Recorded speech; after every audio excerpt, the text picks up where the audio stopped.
चलिए भाई, fourth shift का देख लेते हैं पेपर में। आपको बता दूं कि अभी तक का सबसे कठिन शिफ्ट था ये। मतलब यूँ कह लीजिए कि कठिनतम अगर कोई शिफ्ट कहा जाएगा चारों शिफ्ट में जीएस का, तो सबसे कठिन शिफ्ट जीएस का यही था। अभी इसके बाद मैं एक एनालिसिस वीडियो लाऊंगा किस शिफ्ट का पेपर कितना कठिन था और कैसा जाएगा। तो इस शिफ्ट में हमारे बैचेस से मैं बहुत ज़्यादा क्लेम नहीं कर पा रहा हूँ, क्योंकि बहुत ज़्यादा प्रश्न यहाँ से नहीं फंस पाए हैं, क्योंकि आउट ऑफ सिलेबस प्रश्न आए हैं। एंशिएंट मेडाइवल आपके सिलेबस में नहीं लिखा है, उससे प्रश्न आए हैं। साइंस आपके सिलेबस में नहीं है, उससे प्रश्न आए हैं। तो बहुत सारी चीज़ें आउट ऑफ द सिलेबस आई हैं, तो बहुत क्लेम करना अभी जल्दबाजी होगी। ठीक है, चलिए पहले का आंसर देख लेते हैं भाई। पहला का आंसर क्या है? शाक्य सागर मध्य प्रदेश सिरपुर बिटलैंड। इसमें कह रहा कि कौन नाम जोड़े दिए गए, सही जोड़े का चुनाव कीजिए। मतलब कौन सही है, तो हम सबसे पहले देखते हैं सही कौन सा नहीं है। सिरपुर आपका जो है ये मध्य प्रदेश में पड़ता है, यानी कि ऑप्शन 2 तो गलत है। तो ये गया, ये गया, ये गया, तो इसका जो सही ऑप्शन है डी होगा। ठीक है, चलिए अगला सवाल देख लेते हैं। बाबर नामक किस भाषा में? बाबर नाम आपको पता है भैया तुर्की भाषा में लिखी गई है। बाबर नामक किस भाषा में लिखी गई है? तुर्की भाषा में लिखी गई। तो तुर्की ऑप्शन का सही जवाब होगा ऑप्शन डी। ठीक है, बाबरनामा आपकी तुर्की भाषा में है, इसका जो सही जवाब होगा वो डी होगा। देख लीजिए आप लोग।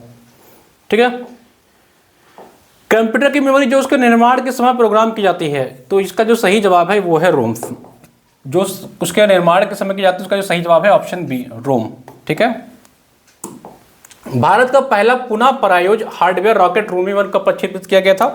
तो ये किया गया था आपका अगस्त 2024 में। अगर आपको मंथ भी याद रहा होगा तो इस क्वेश्चन को आप कर लेते हैं, लेकिन पेपर में अभी भी कहूंगा कि कठिन था ये। ठीक है, काफी कठिन था, इसमें 15-20 क्वेश्चन तक बच्चे पहुंचने में हालत खराब हो गई है।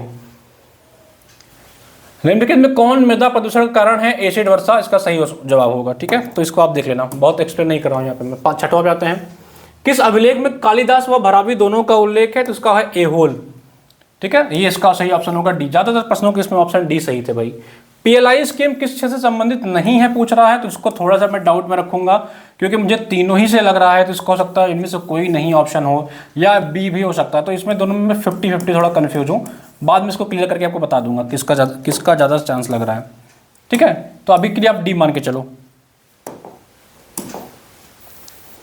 ये कुछ ओपन यूनिवर्सिटीज दी गई और आपसे पूछ रखा है कहाँ पे है। तो अगर मुझे अगर इसमें से एक गेस करना होता, मान लो ये प्रश्न मुझे नहीं आ रहा था, तो मैं नेताजी सुभाष चंद्र बोस को मैं अगर गेस करता तो सकता है कि ये आपका कोलकाता में हो। तो बी का दूसरा इसमें से कौन है भाई? ये ऑप्शन नहीं है और आपका ये ऑप्शन है। तो ये और ये दो ऑप्शन बच रहे हैं, तो दो ऑप्शन में आप उसको चाहते तो टिक कर लेते। ठीक है, महावीर वर्धमान का थोड़ा सा गेस करते तो सी का 1 हो सकता था। तो सी का 1 कौन सा है? तो इस हिसाब से इसमें सी जाया जा सकता था। ठीक है, और मैं आपको बता दूं ये जो ग्लोबल मुक्त विश्वविद्यालय है आपका दीमापुर अरुणाचल प्रदेश में है। ये करंट अफेयर में रहा था, चर्चा में था ग्लोबल। तो बी का चौथा, तो इसमें अगर हम देखें ए का चौथा किस में है? ए का चौथा यही ऑप्शन आपका है। ठीक है, सी, इसको मिला लेना आप लोग भाई। सिर्फ ग्लोबल मुक्त विश्वविद्यालय मुझे पता है, और ये करंट अफेयर में, ये करंट में चर्चा में रहा था पिछले 3-4-5 महीने पहले। ठीक है, पता नहीं कहाँ से उन्होंने सवाल पूछे भाई। अरविंद अडिग का एक पुस्तक मुझे किसको इसमें पता है कि अरविंद अडिग जो है द व्हाइट टाइगर है। तो ए का तीसरा मैं देखूं तो ये ऑप्शन नहीं, तो इसका सही ऑप्शन है डी। आप लोग मिला लेना बस अभी। ठीक है, कठिन था पेपर ये, इसका जीएस बहुत कठिन था। 15 क्वेश्चन इसमें जो कर लिया होगा उसके लिए पर्याप्त है। चावल उत्पादन में भारत का विश्व में द्वितीय स्थान है, तो इसका सही ऑप्शन है डी। ज्यादातर प्रश्नों का जवाब इसमें डी सही है ना। ठीक है, आणविक ऊर्जा संस्थान कहाँ पे कब हुआ था गठन? 1954 में। ज्यादातर प्रश्नों का जवाब मैं देख रहा हूं इसमें डी है। कौन सी भारतीय कंपनी 2024 में 20 लाख करोड़ का बाजार पूंजीकरण हासिल करने वाली भारतीय पहली कंपनी बन गई थी? आपकी रिलायंस इंडस्ट्री थी। ठीक है, इसका जो सही जवाब होगा बी। चलिए और देख लेते हैं भाई।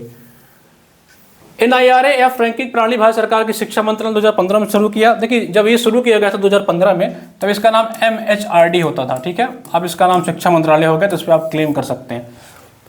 NIRA रैंकिंग का उद्देश्य विभिन्न मापदंडों के आधार भारत के उच्च शिक्षा संस्थानों को प्रदर्शन मूल्यांकन दोनों सही है। ए सही है, बी सही है, और इसकी सही व्याख्या भी करते हैं, यानी कि ऑप्शन इसका बी सही है। ठीक है, कौन सा भारत में 31 दिसंबर 2024 तक रामसर स्थल है? तो है, जब कोई क्वेश्चन है पूछता तो हम उसका नेगेटिव देखते हैं कि कौन सा नहीं है। तो मैं देख पा रहा हूँ रामगढ़ झील जो है, अगर ये आपकी गोरखपुर वाली झील होगी तो ये तो नहीं है भाई, ये तो नहीं है। अगर बी ऑप्शन में काट दूं तो ये गया और ये गया आपका, ये गया, तो मुझे लग रहा है इसका जो सही जवाब होगा वो सी होना चाहिए। बाकी प्रश्नों को मैं नहीं देख रहा हूँ कि है कि नहीं, उससे मतलब नहीं, मुझे एक पता है, उस बेसिस पे मैं करूँगा। ठीक है, दक्षिण अफ्रीका में जुलू विद्रोह के समय गांधी जी को कौन सी पदवी दी गई थी? जिसका है सर्जेंट मेजर, सर्जेंट मेजर की पदवी इनको दी गई थी। ब्लूम द्वारा प्रतिपादित ज्ञानात्मक शैक्षिक उद्देश्यों में रखें कौन सम्मिलित नहीं है? तो इसका जवाब मैं अभी नहीं देख रहा हूँ, इसका मैम आपको बता देंगी। ठीक है, ये आपका रिपीटेड क्वेश्चन है। ठीक है, इसको भी मैम जवाब देंगी, आपका टीचिंग आईसीटी से, आई थिंक रिसर्च से संबंधित है। और अगर इसको मैं निकालूं तो मुझे लग रहा है कि अगर आंकड़ों का संग्रह एकदम लास्ट में करें उस बेसिस पे, या मैं कह लूँ शोध का उद्देश्य, मतलब मान लीजिए मैं कोई शोध करने जा रहा हूँ तो मैं सबसे पहले एक उद्देश्य तैयार करूँगा, तो अगर मैं तीसरे से भी शुरू करता हूँ तो भी मुझे इसमें से ऑप्शन मिल नहीं रहा। चलिए इसको मैं मैम बोलता हूँ, मैम इसको देख लेंगे क्योंकि टीचिंग रिसर्च मेरा सब्जेक्ट नहीं भाई। राजभाषा कीर्ति पुरस्कार का मुख्य उद्देश्य क्या है? देखिए इसमें से तो सारे ही उद्देश्य मुझे लग रहे हैं, लेकिन मुख्य उद्देश्य जो मुझे लग रहा है वो ऑप्शन इसका बी सही होना चाहिए। बाकी ये थोड़ा डाउट में क्वेश्चन है, बाकी अभी के लिए आप क्वेश्चन ऑप्शन बी लेके चलो। ठीक है, जिसका है वो ऑप्शन बी मान के आप मैच करा लेना। इसमें आयोग की खेल हो सकती है, आयोग के हिसाब से माना जाएगा। जनहित याचिका क्या उदाहरण? तो ये आपका यूएसए से लिया गया है, ऑप्शन नहीं सही है। ठीक है, निम्नलिखित कौन सा एआई का उपकरण नहीं है? कौन सा एआई का उपकरण नहीं? मैंने आपसे कहा था, बार बार कहा था एआई पढ़ लेना, किसी न किसी उसमें आ जाएगा। तो गूगल प्ले स्टोर आपका एआई का नहीं, बाकी सारे एआई के हैं। ठीक है, भारत की स्वतंत्रता के पश्चात भूमि सुधार को लागू करने का प्राथमिक उद्देश्य जो था वो था भूमिहीन किसानों को भूमि का पुनर्वितरण, जिनके पास भूमि नहीं था उनका पुनर्वितरण किया जाए। इनमें से कौन शिक्षा का एक अनौपचारिक अभिकरण स्रोत नहीं है? तो इसका जो सवाल है वो है ऑप्शन ए, लेकिन इसको मैम कराएंगी आपका, इसको मैं डाउट में रख दे रहा हूं भाई, इसको मैम कराएंगी भी। ठीक है, बैरन द्वीप आपका कहाँ है? बैरन द्वीप आपका अंडमान में है, अंडमान में है। निकोबार मत लगा देना क्योंकि यही सब सरल प्रश्न है, कुछ करने वाले हैं, बाकी ये पेपर आपका कठिन था। कौन सा आईसीटी प्रणाली का घटक नहीं है? तो मुझे इसका जो सही जवाब लग रहा है वो लग रहा है हार्डवेयर नहीं होना चाहिए, ऑप्शन बी। ठीक है, चलिए अगला देखते हैं। भारतीय संविधान में निम्नलिखित कौन सा अनुच्छेद वयस्क बार बार बताया था कि इसका मिला लेना भैया 326 आर्टिकल 324। जब भी मैं लिखता था इलेक्शन कमीशन का तो तुरंत बताता था कि आर्टिकल 326 भी देख लेना बड़ा इंपॉर्टेंट होता है। अभी मैं इसको प्रूफ भी दे दूंगा। फिर भी छांट काट के इसमें से आप 15 से 20 के क्वेश्चन के बीच मैक्सिमम पहुंच सकते थे, 15 से 20 के बीच में। उत्सव पोर्टल की शुरुआत 2022 में की गई थी। ठीक है, उत्सव पोर्टल जो है वो आपकी 2022 में शुरू की गई थी। लिम्बिक तंत्र भाग है, this is a question of science which is not in your syllabus, बस क्वेश्चन आए हुए साइंस से। तो limbic is a part of your nervous system. ठीक है, 27 हो गया। संविधान सभा का प्रथम ये सरल क्वेश्चन है, तो इसका जो सही जवाब है 9 दिसंबर। ठीक है,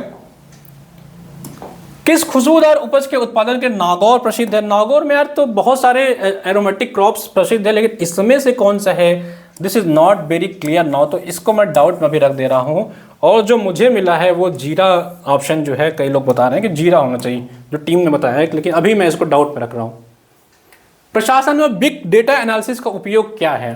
ठीक है, क्या है इसका उपयोग? ये कितने बढ़िया बढ़िया इन्होंने प्रश्न के स्तर बहुत अच्छे रखे गए, इस बात को समझिए। मैंने आपसे बहुत पहले कहा था कि इस बार प्रश्नों के स्तर अच्छे रहेंगे, इस बात को आप समझिए, क्योंकि लेवल जो है यूपी के हर एग्जाम का बढ़ चुका है।